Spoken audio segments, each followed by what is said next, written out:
illustrate the weird push and pull relationship between local and federal government in the U.S.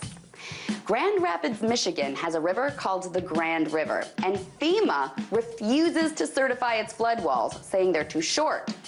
The mayor, however, feels that the walls are not only high enough, they're a local issue, and the feds should just mind their own damn business.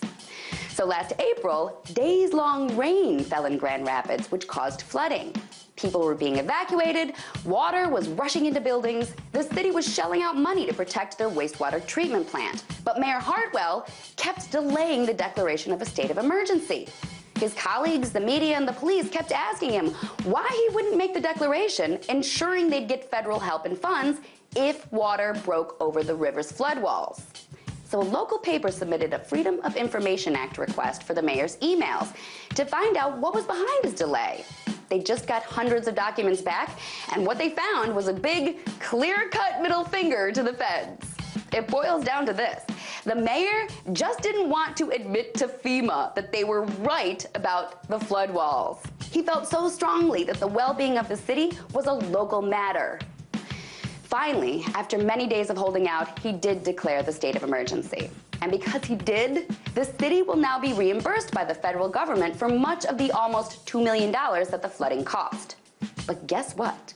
The flood walls weren't breached. The mayor was right.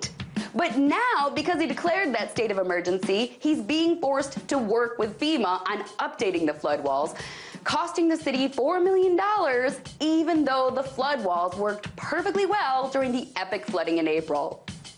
The relationship between U.S., local, and federal governments is so weird. The federal government can outlaw one thing like marijuana, but states can go right ahead and legalize it. Some states have tried to outlaw Obamacare, which is hilarious.